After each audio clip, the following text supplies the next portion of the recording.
엄마의 기분이 태아한테 그대로 이게 전달되고 그래서 하기 싫어한 거를 그냥 억지로 하지 마시고 그게 가장 좋은 태교다. 명언인 것 같아요.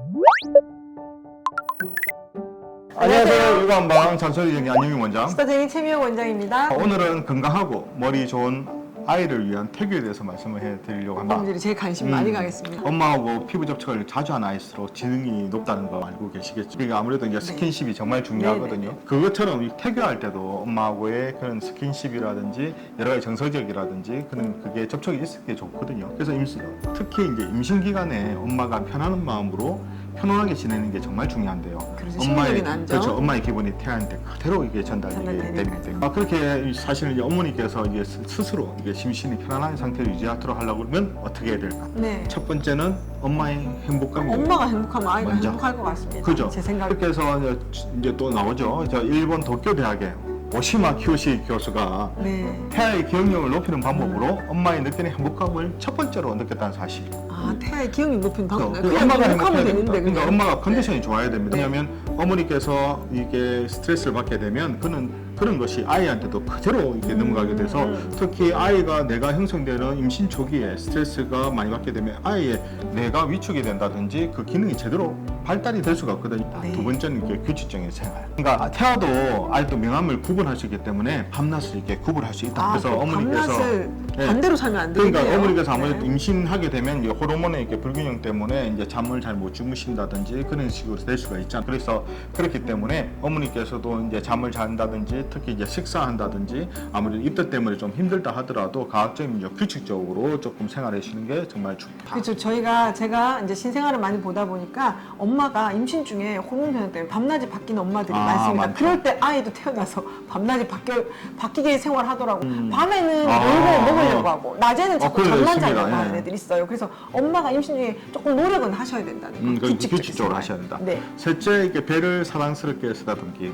이게 특히 이제 영유아기의 이제 피부 자극이라고 볼 수 있거든요. 곧 이렇게 뇌 자극으로 이어지기 때문에 두뇌 발달에 아주 촉진된다거든요. 특히 이제 신생아의 경우는 피부는 제2의 뇌라고 하기도 합니다. 그래서 이게 아이를 태어났을 때도 아기의 배를 만져줘요. 아이의 배를 만져주기도 아니요. 아마 엄마들 많이 얘기도 하고 막 그러시지 않습니까? 저도 얘기는 많이 했던 것 같아요. 배에 손을 대고. 그렇죠. 예. 이제 저도 이제 억지로나마 했지만 그렇게도 많이 한 것 같은데. 그리고 네 번째는 이제 애착 형성의 기회다. 외국에서는 이제 태교를 태아에 대한 애착이라고 표현하기도 하는데요. 이렇게 해서 이제 이때 애착 형성의 기회로 이게 태교 기간을 삼아야 되겠습니다. 애착 형성의 시기 기간까지 포함하네요. 그렇죠. 네. 그리고 다섯 번째는 아빠의 이게 필수적인 육아 참여가 필요하다. 아주 진짜 중요하죠. 네. 사실 이제 요즘은 젊은 아빠들도 거기에 대해서 이제 인정을 하기 때문에 엄마가 이렇게 임신 중에 그 여러 가지 뭐 책을 읽는다든지 여러 가지 상황에서 사실 화목한 가정 환경과 행복한 부모 사이가 이 태교에 일단 최고 요소 그렇죠. 아닙니까? 필수 네. 조건이죠. 그렇게 그렇죠. 해야지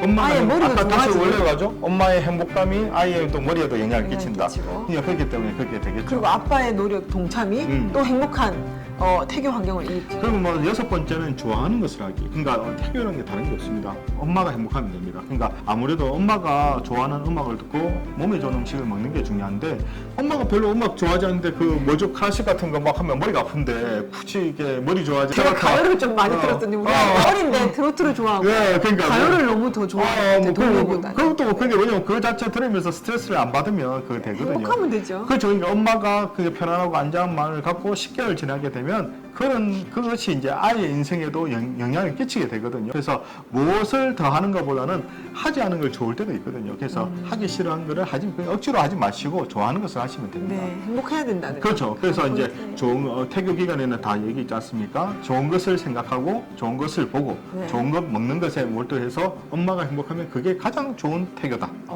명언인 것 같은데요. 하면 나왔네요, 그죠? 네, 엄마가 행복할 그러니까 때 가장 좋은 보통 태교법. 이제 요즘은 너무 정보가 많아서 탈입니다. 뭐 태교에 좋은 음악, 태교에 좋은 뭐 음식 하게 되는데 사실 몸에 좋은 음식도 골고루 먹긴 먹어야 되는데 어머니께서 그 좀 먹기 좀 힘든 음식을 아이를 위해서 그냥 진짜 엄마니까 할 수 있거든요. 엄마는 먹으면 토할 것 같은데 이게 아이한테 과연 좋을까요? 좋다고 하시니까 먹긴 하는데 진짜 엄마가 억지로 토할 근데 만한 음식을 일단 먹으면서 행복한 에너지가 안 나올 것 같아요. 억지로 그러니까 먹으면. 그렇게 할 필요는 없다는 겁니다. 그렇지만 항상 저희가 말씀드리는 거는 몸에 좋은 음식을 많이 먹는 것보다는 나쁜 음식을 적게 먹는 게 그냥 기본적으로 맵고 짠 음식이라든지 단 음식은 임신 중에는 정말 안 드셨으면 태혈을 좋겠어요. 유발할 수 있습니다. 그거 자체가 네. 태혈을 유발할 수 있기 때문에 아이가 태어났을 때도 아이의 건강이라든지 직접적으로 영향을 끼치게 되거든요. 그래서 어머니께서 또 본인이 이제 항상 하는 게 있잖아요. 이게 내가 먹고 싶은 게 아니라 아이가 먹고 싶기 때문에 그거 내가 약간 피해 같은데? 하기 때문에 뭐 더 밤에도 많이 먹게 되고 하게 되는데 아까 말씀드린 규칙적으로 생활하는 거 네. 먹는 거라든지 네. 그런 부분도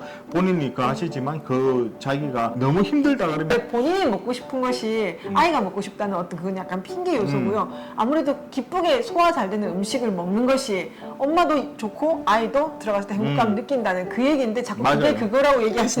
이처럼 이게 궁금한 육아 정보는 언제든지 댓글 달아주시면 준비해 보도록 하겠습니다. 우리 아이들을 위한 잔소리쟁이 안유미 원장. 수다쟁이 최미영 원장이었습니다. 좋아요, 구독하기도 잊지 마시고요. 다음 영상에도 만나 뵙겠습니다. 육아는 한방.